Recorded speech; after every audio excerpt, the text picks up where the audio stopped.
Sur les instants Gadzar, je reçois François Amiot. Bonjour. Bonjour Eric. Vous êtes de la Angers 177 et secrétaire général d'Arts et Métiers Business Angel. Absolument. Arts et Métiers Business Angel en quelques mots. Association, loi 1901, créée par nos anciens en 2015, 2008 même, et depuis 16 ans, donc maintenant, 16 millions d'euros d'investissement individuel dans des startups, dans 148 projets. Vous êtes sur le salon Global Industrie. J'imagine que vous prospectez peut-être des bons candidats. On cherche des candidats, on est toujours intéressé à avoir de nouveaux investisseurs parmi nous, Gadzar ou pas Gadzar d'ailleurs.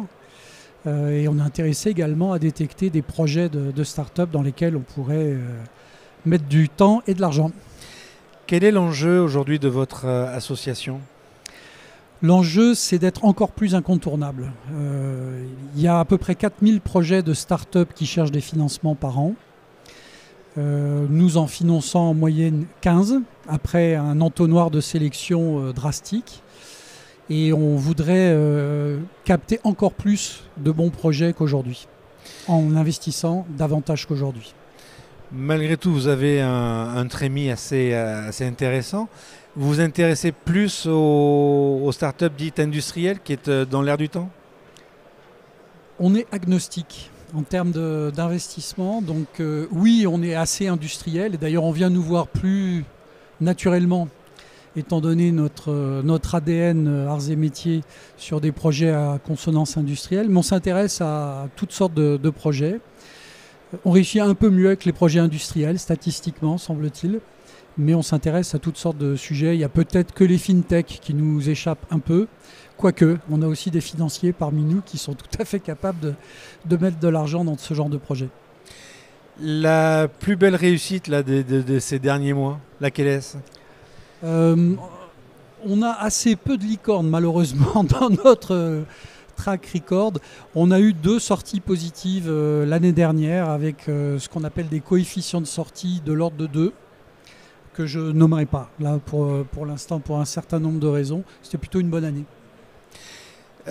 Donc vous cherchez à la fois des membres qui puissent financer, mais aussi des dossiers qui ne vous connaissent pas encore ? Absolument.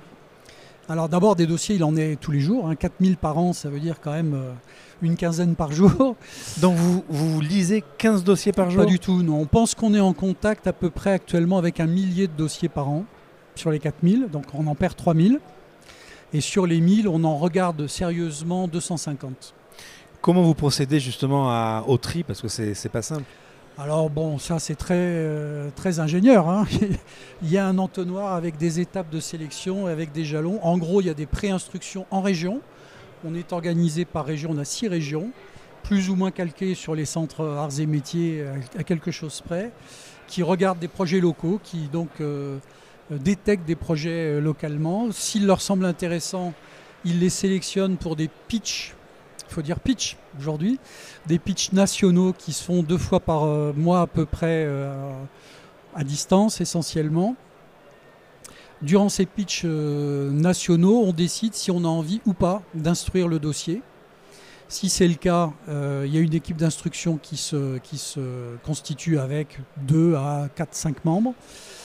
Ça dure entre 1 et 6 mois, l'instruction, suivant la disponibilité des uns et des autres, tant des startups que des investisseurs, mais aussi du stade d'avancement du projet qu'on regarde.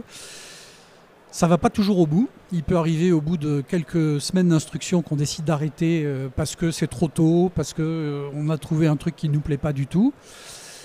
Et si ça va jusqu'au bout de l'instruction, ça aboutit à une recommandation d'investissement qui est présentée lors d'un comité d'investissement national. Et donc, en moyenne, à l'heure actuelle, ça aboutit à une quinzaine de projets dans lesquels on investit chaque année. Vous avez des véhicules, j'imagine que vous pouvez avoir des camarades qui sont très impliqués, d'autres qui finalement se disent « je vous fais confiance » et j'y vais parce que les autres y vont. Et vous avez des véhicules qui portent un petit peu vos investissements ? Alors, il y a plusieurs modalités possibles, effectivement. On peut s'impliquer très légèrement, peu en temps en investissant quand on trouve ça sympa, et on peut aller beaucoup plus loin, puisque On investit dans des boîtes qui sont vraiment au commencement, hein. Classiquement, on investit dans des sociétés qui en sont à leur premier 100 000 euros de chiffre d'affaires, qui ont des premiers vrais clients, qui ont des preuves de concept, donc des clients avec lesquels on peut discuter. Et ce qu'ils viennent chercher chez nous, c'est bien sûr du financement, mais c'est aussi de l'accompagnement, de la mise à disposition de réseaux, de compétences, etc. Donc certains d'entre nous sont très impliqués dans l'accompagnement des startups dans lesquelles ils ont investi, d'autres uniquement en ayant mis un petit ticket et en faisant un relevé de compteur tous les ans lors de l'Assemblée générale. Donc oui, il y a plein de façons différentes de s'impliquer dans ce genre d'activité. Pour vous contacter, il suffit d'aller sur Internet ?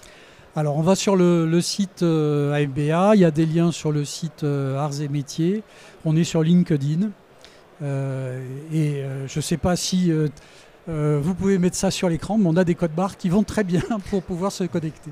Merci François. Merci à vous.